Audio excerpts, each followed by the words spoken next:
session. Hey, turn on your camera as well.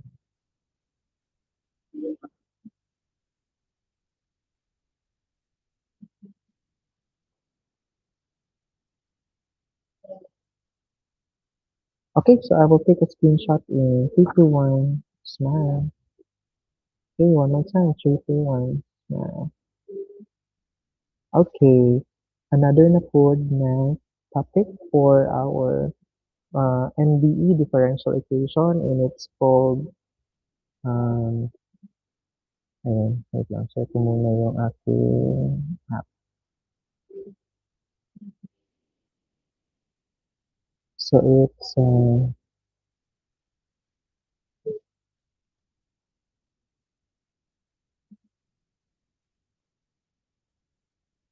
okay, it's elimination of arbitrary constant, and this one is already available on your G class. I already uploaded a video lecture there, and this sample, itong document na to, nandun na din sa G class. Okay? So, this one is an application of your Mech 1 uh, differential calculus. So, ito, ano lang to? Continuation lang ng Mech 1, and ano yung mga requirements. So, ang requirement lang is dapat marunong kang mag-derivatives. Kung hindi ka marunong mag-derivatives, you have to review first and then come back to this lecture. Okay? So, what is the goal of elimination of arbitrary constant? Okay? So, elimination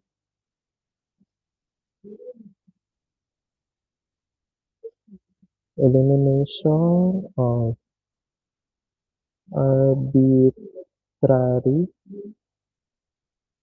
constant. Okay. Number one is you have to count, count the number of arbitrary constant in the problem. Number two is you have to derive the given problem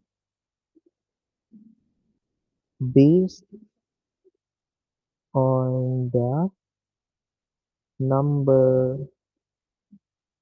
of arbitrary constant. Number three, final answer must not contain arbitrary constant.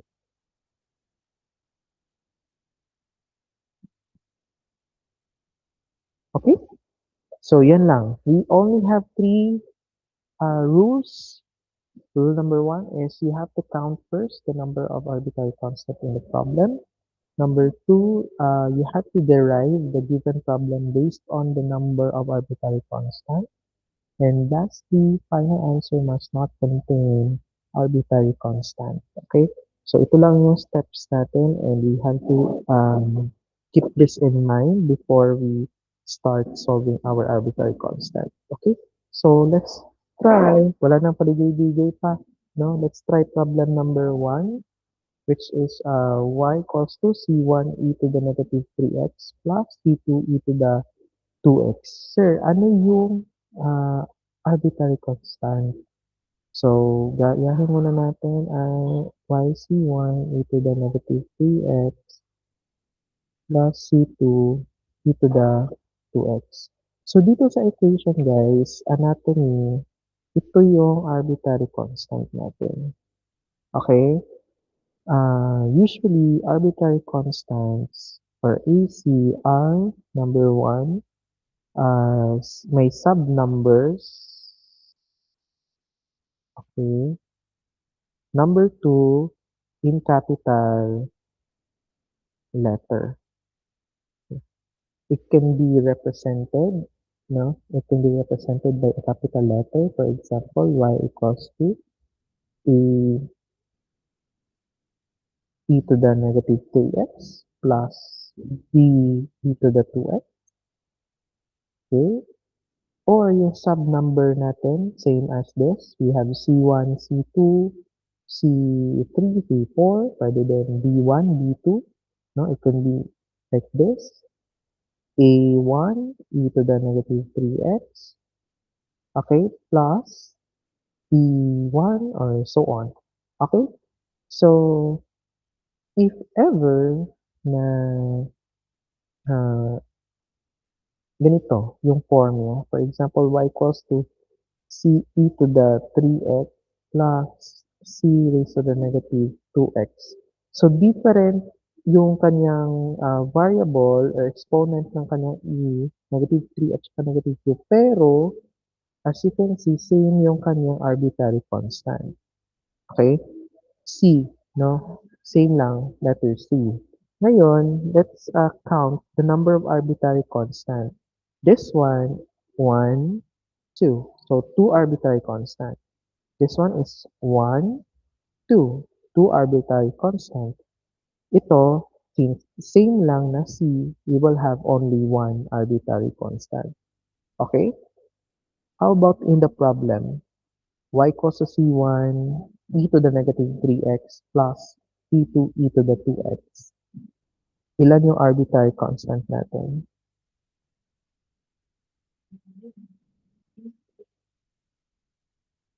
Hello? Hala, kaya pa guys? Kaya pa? Yes, alright. So, there are two arbitrary constants which is C1 and C2. So, tandaan nyo lang guys na kung ang iyong variables mostly or commonly ang mga problems ng arbitrary constant is may variables. Pag may variables sana x and y, do not consider,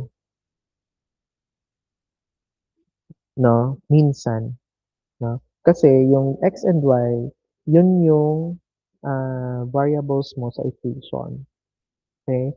Just like this. Ito, hindi natin siya kinount. Ito, hindi rin natin kinount. At ito, hindi rin kinount. Ang kinount lang natin is yung may sub-numbers at yung capital letter. Okay? So, naintindihan? Alright. So, next is, okay na yung step 1 natin. We have to count no, the number of arbitrary constant in the problem. So, we have 2. No? In this problem, we have 2 constants. Now, we have to derive the given problem. No? Itong problem na to, i-derive yun natin sa number of arbitrary constant, which is 2. Okay? So, derive natin siya 2 times. No? So, the equation is, okay, the equation is y equals to c sub 1 e to the negative 3x plus c2 e to the 2x. So, i-derive natin first derivative y prime, no?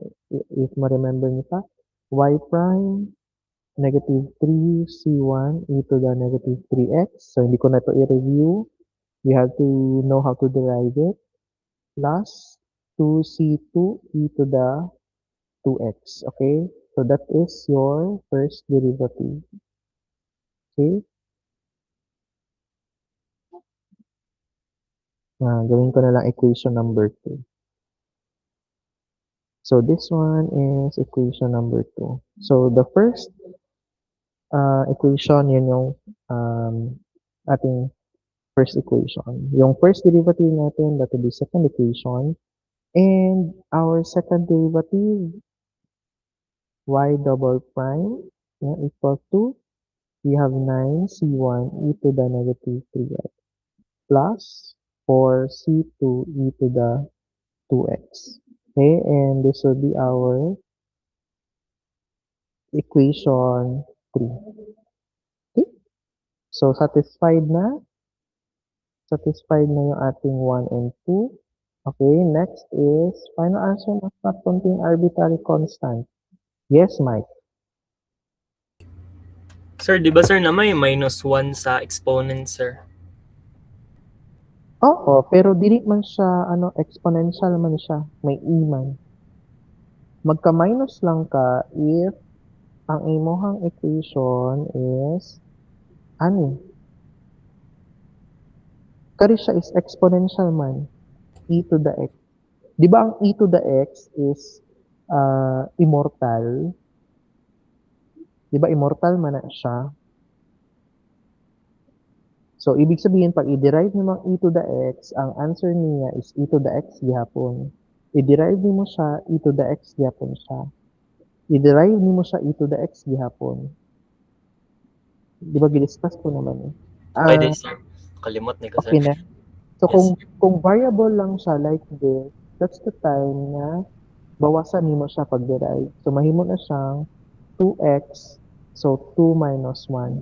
So, that's the time na you will have a 2x raised to the power of 1 answer.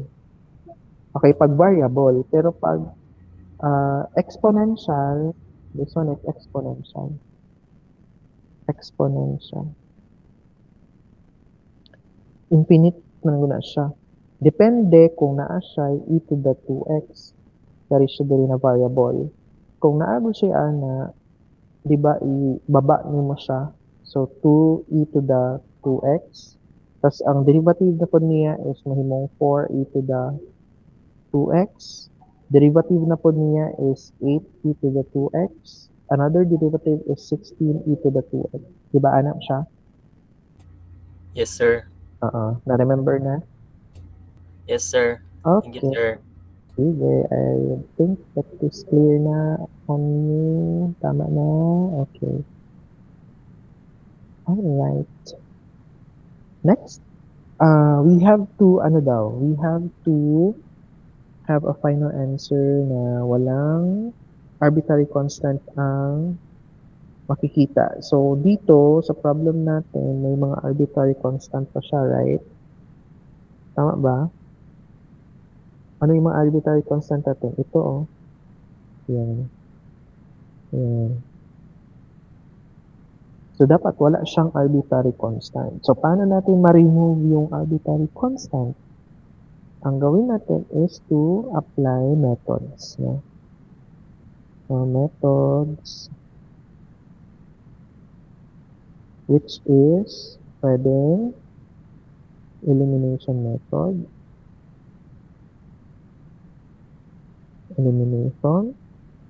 pwedeng substitution method. Okay. So, paano natin siya gawin? No? Kung meron tayong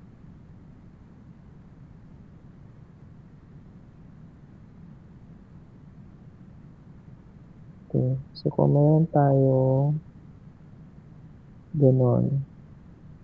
Teka. Okay. So, paano natin siya gawin? No?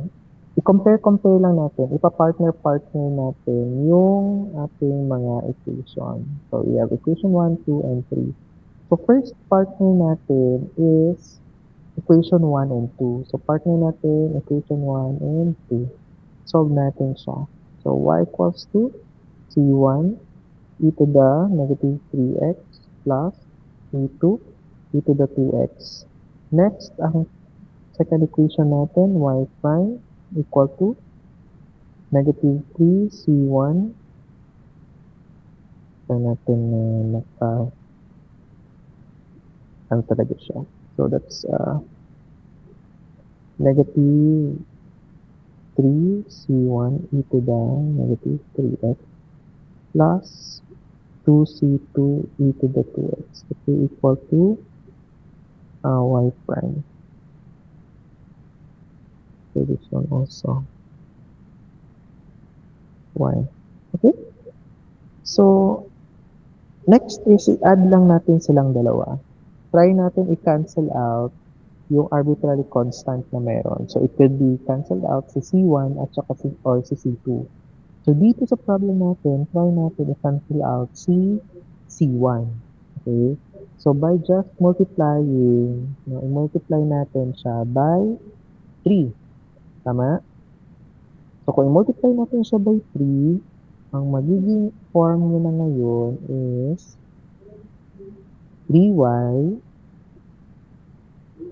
equal to 3c1 e to the negative 3x plus 3c2 e to the 2x. Okay? And then, copy natin yung isa, y prime, negative 3c1 e to the negative 3x plus 2c2 e to the 2x. Okay? Then, if you're going to add this, magka-cancel out na to. Tama? Okay, so the answer would be 3y plus y prime equal to 0 plus 5c2 e to the 2x. Okay, so this will be your equation number 4 since hindi pa natanggal ang C2 as arbitrary constant. Okay, tama ba? Tama, no? Okay. Next, we have to partner out, since tapos na tayo sa 1 and 2, partner natin si 2 and 3. So, pwedeng 1 and 3, 2 and 3. So, you have to try it in trial and error. Kasi, may mga times na pag mali yung combination ng partnering mo, ang mangyayari is magka-cancel out lahat. No? Magiging 0 yung sagot. No? So, you will understand that one if may mga problems ka na encounter na ganun yung nangyari. Okay? So, ngayon, let's partner out 2 and 3. So, copy lang natin y prime equal to negative 3c1 e to the negative 3x plus 2c2 e to the 2x. And then, your 3y double prime 9c1 e to the negative 3x plus 4c2 e to the 2x. Okay? So, ano ang ating i-multiply para mawala yung C1? We'll multiply it by 3. Tama? Okay. So, we'll multiply it by 3 para ang mangyari is maging 3 prime equals to negative 9 C1 e to the negative 3x plus 2C2 e to the 2x. Okay, so that's y double prime equals to 9c1 e to the negative 3x plus 4c2 e to the 2x. Okay, then we'll add. So this one will cancel out. Okay, so we have 3y prime plus y double prime equal to 0 plus 6c2 e to the 2x. Okay, so this will be our equation 5. Okay, klaro?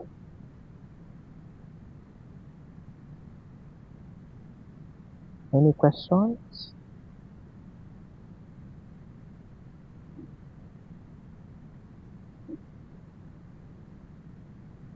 Clarifications? None so far? Okay. Now, combine lang natin yung 4 and 5. So, we have 4 and 5.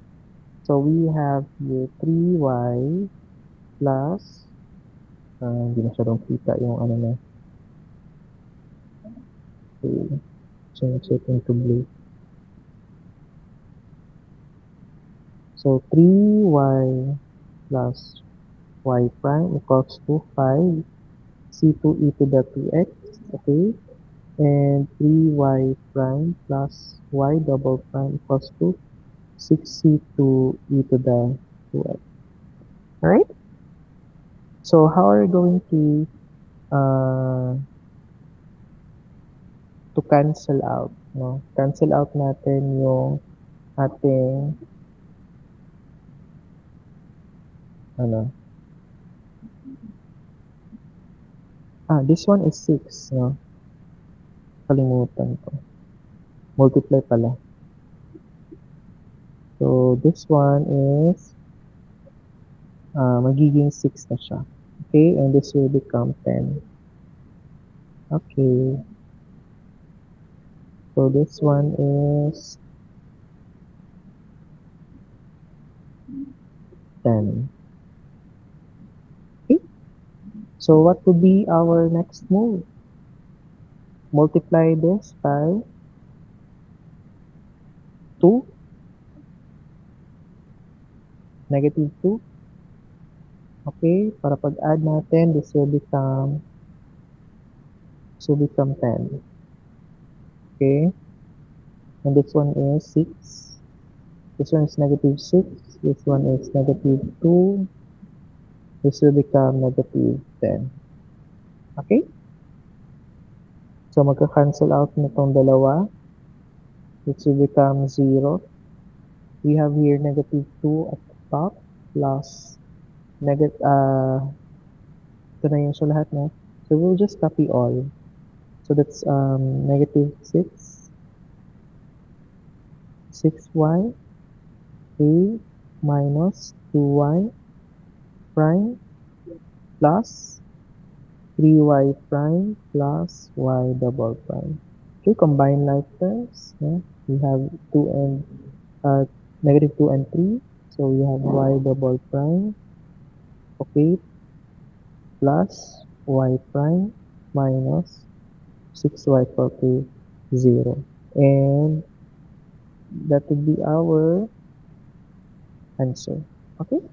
So wala na tayong makita na arbitrary constant C1, C2. Tama? So, na-satisfy na ang step number 3. Therefore, this will be our final answer. Okay? So, kung gusto niyo ng maganda yung presentation, andito lang siya. So, may computation na yan dyan na, So, ito, part lang ng computation na hindi siya shortcut. Ito kasi shortcut kasi ito. Ito, shortcut to. Wala to itong computation. Ito, pinakita ko kung ano yung step by step na computation. Alright? So, any questions? Nasundan naman?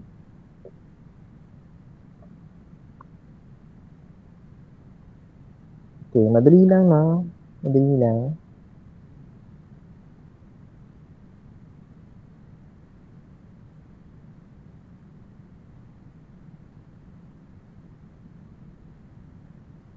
Okay, so what would be the problem, no? Or ano yung ma-encounter niyo na problem? If you don't know how to derive, that's the time that you will have a problem, actually. Kasi ito is just an application of the derivative. Ang ginawa lang natin dito is, pinartner lang natin yung mga equation and nag-cancel out lang tayo. Diba? The most hardest thing that we do here is to derive. Kung hindi ka marunong mag-derive, magkakaproblema talaga. Okay? So, you need to, again, review kung paano mag-derive. Klaro? Klaro, guys? Alright, so let's try problem number 2. Problem number 2 is y sine x. Y sine x. Okay, minus xy squared equals to c. Okay. Okay. So this is problem number 2. Y sine x equal to xy squared equals to c. First step is how many arbitrary constant for this problem? Ilan? Again, hello. Ilan yung arbitrary constant natin? Okay, so we only have one arbitrary constant which is itong Letter C. Okay, that's only one. The rest is variables natin x and y. Okay, so let's try to derive no, the equation once. Kasi isa lang naman yung ating arbitrary constant. So, paano tayo mag-derive ngayon ng y sin x minus xy squared? O, di ba? Paano? If you remembered your your MEC 1, your differential calculus, how to derive y sin x. Sige nga, kung ma-remember nyo. Di ba you have to let variables, let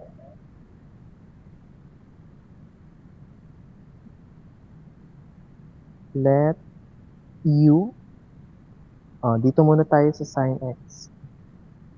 Okay?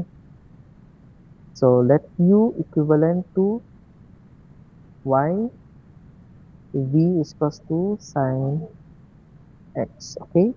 So, ano ang formula natin? Product rule, right? Ano ang product rule? vu prime minus, plus uv prime, or pwedeng baliktad, uv prime plus vu prime. Remember niyo pa to? Okay, so substitute ko lang natin. So substitute natin yung ating u and v. So ano? So y, derivative of sin x is cosine x dx. Okay? Plus v natin is sin x. Derivative of y is dy. So that would be the derivative of this. Okay? How about xy squared? Okay. Let natin u equivalent to x. Ang v natin is y squared. Okay? So we have here u v prime. So v, okay? That's 2xy dy. Okay? Plus v natin is y squared. Derivative of x is dx. Okay? Now we will combine. How about derivative of c? What's the derivative of c? Ano? Anong rule natin dyan? What's the derivative of c? 0. Okay? So, if we're going to derive constant values, it will have a 0 value. So, dyan pa lang, canceled out na yung ating arbitrary constant. So, therefore, yung makuha natin na answer in the first derivative, yun na yung sagot. Okay? So, we have to combine, ano yung derivative? We have y. Okay, let me change first the ink. Y cosine x dx plus sin x dy minus 2xy dy plus y squared dx equal to 0. Then, distribute yung ating negative. So, we have y cosine x dx plus sin x dy minus 2xy dy minus y squared dx equal to 0. Alright? So, combine lang natin yung same ang dy at saka dx. So, we have sin x dy minus 2xy dy. Okay? Then, plus y cosine x dy at x dx. Okay? And minus y squared dx equals to 0. Tanggalin lang natin yung dy at saka yung dx. Okay, so pwedeng maging na siyang y cosine. Unahin natin yung x. Okay, dx plus sin x minus 2xy dy equals to 0. Or we can factor y, okay, minus y dx plus sine x minus 2xy dy equals to 0. And this will be our final answer. Okay, so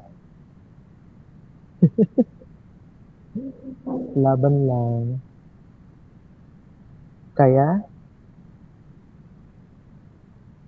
alright. Oh, engineering pa more. Sige. So, any concern or any inquiry about our problem number 2? Madali lang. Madali lang na kasi isang isang ano lang siya, isang derivative lang siya. First derivative ka lang na. So again, may mga problems din na containing arbitrary constant, 4 to 5 arbitrary constant. So therefore, you are going to derive the equation 5 times.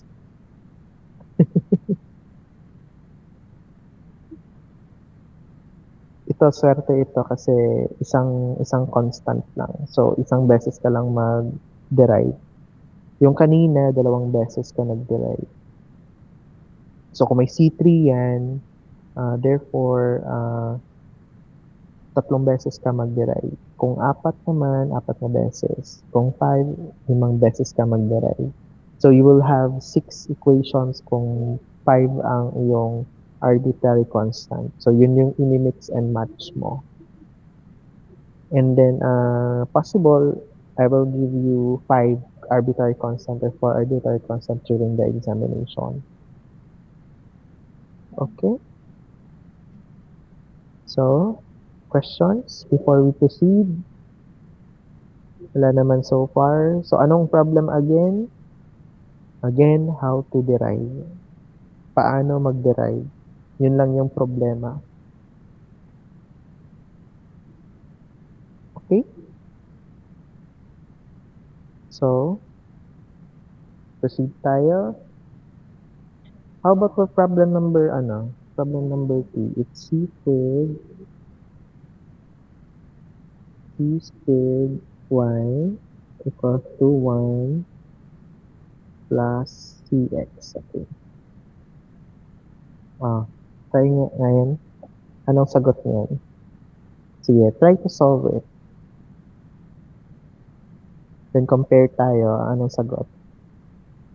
So, try niyo muna yan i-solve, guys. I'll give you 5 minutes to solve it. So, timer starts now. So, try niyo muna i-solve.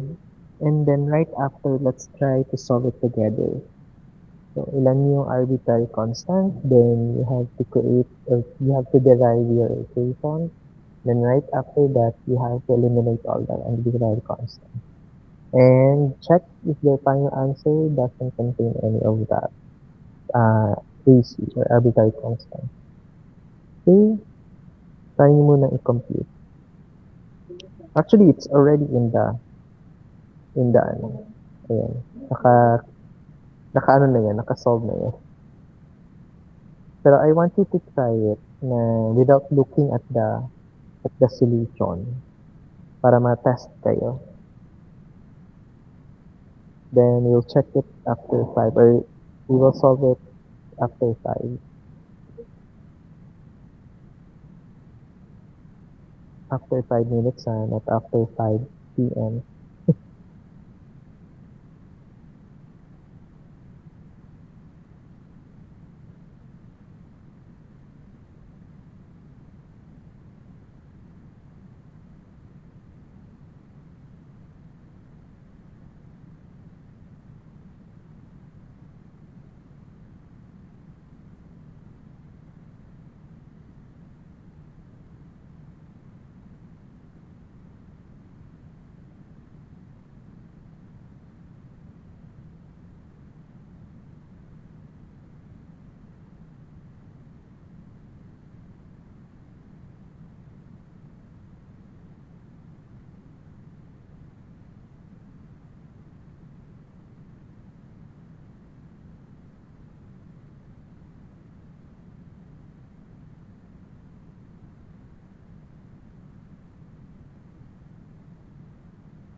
Okay na, nakuha na.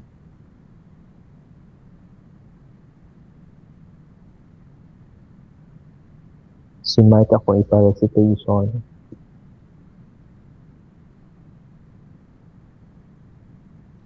Manawag kog pangalan kung kinsa ang mag-answer.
Done na ba? 30 seconds left. Oh, para makaano mo. Oh, para makita niyo ang solution. Hmm. So, tama? Tama yung answer? May nakakuha og final answer or tama na answer?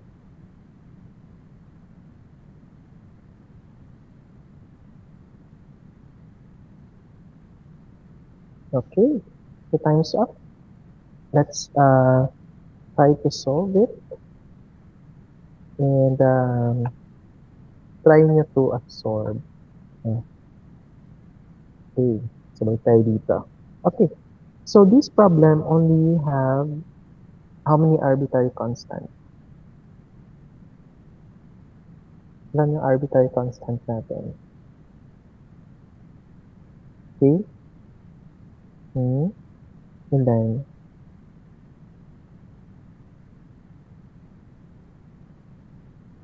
okay, we only have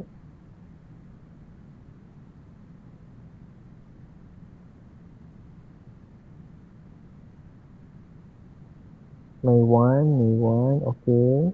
O, tingnan nyo muna yung solution. Ano yung ginawa?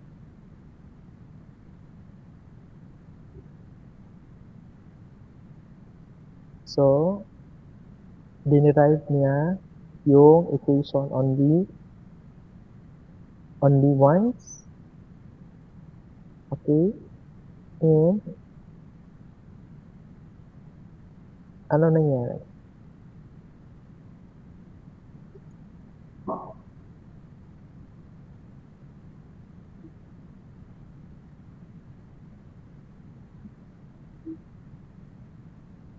Okay, 1.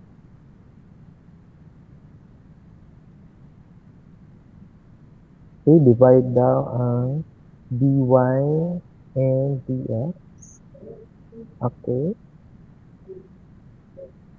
Sige, try muna natin i-derive, no? From our original equation, x squared y equal to 1 plus cx. Okay. So, isa lang ba yung arbitrary constant natin? Okay, and that is this constant. And what's next? We have to derive it only once lang ba? Once lang ba natin siya i-derive? Okay, so derive natin only once. So, x squared, red ko lang, red. Okay. So, this one is u, this one is v, okay. uv prime,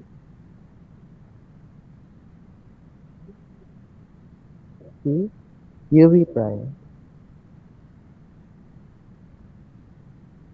Ano ang uv prime ng c squared, ano yung let u and v natin or derivative ng x squared y? So, x squared dy plus 2x y dy. Sorry, dx. Okay, tama? Tama ba, guys? Okay, and then we have derivative of this is 0. Okay, plus this one is cx.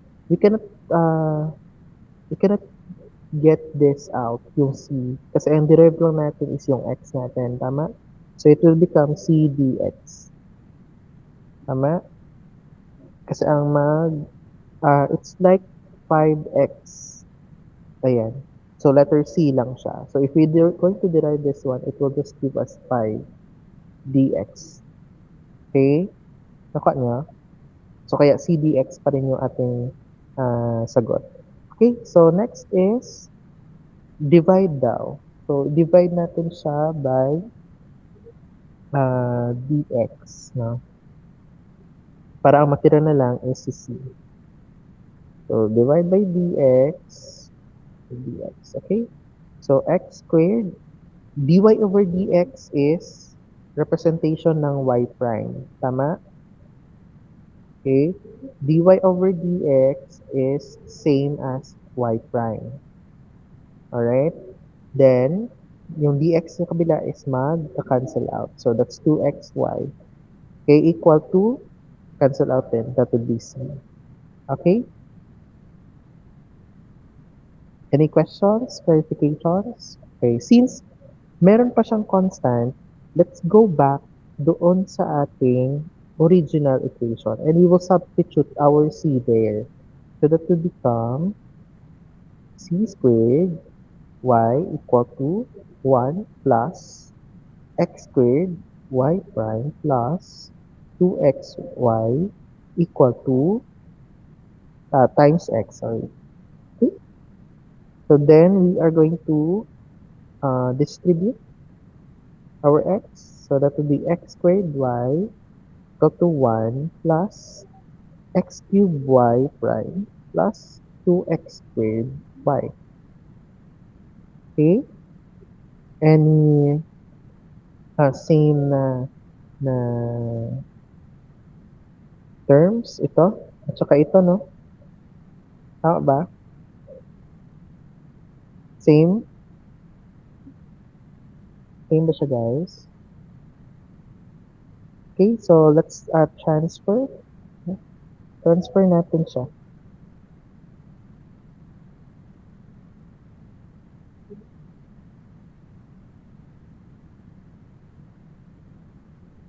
Combine like terms.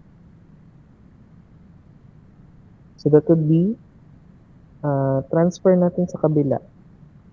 Ito. Dito. So that will be 1 plus x cubed y prime plus 2x squared y minus x squared y equal to 0.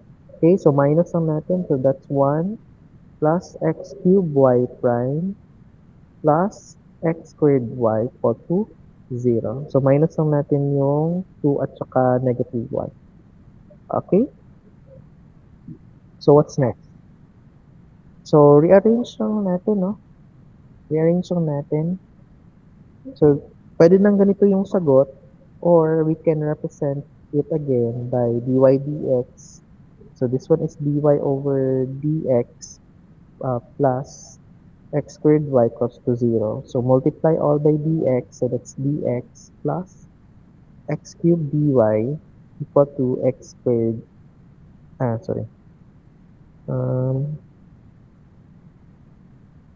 plus x squared y dx equals to 0. Okay? So pwedeng ganyan. And then we will just add all dx. So that's 1 plus x squared y dx plus x cubed dy equals to 0. Okay? So that would be your final answer. Alright? So, naintindihan niyo ba? Okay, Taro? Sakto? Alright. Okay lang yan, guys. We'll also send the video recording later sa G-Class. So just wait for my upload and you can review it later at night. Okay? Video siya okay. You have to really study again. Review how to derive. Guys, derivation pa lang to. This is Mech 1. May topic dito na mag-i-integrate din. So, you will use Mech 2 na mga lesson. So, review tayo pag may time. Meron pa tayong circuit, guys. May circuit pa tayo. So, I think dili mag-study. So, dapat mag-study jud. So, how much po kung face-to-face na tayo? Okay? So, I guess wala nang question. And let's have a photo or a screenshot of our attendance. Kindly turn on Sir, yan. patindance mo, sir. O, apelyado. Maurol po, sir. Patindance, sir. Bailon po, sir. Sir, Francis. Burla. Pere po, sir. Pere. Ang i-base ko na lang yung attendance sa circuit. So, kung absent ka sa circuit, absent ka sa PE. So, na lang ato ang ano. Ano? Pero mga late, abot pa.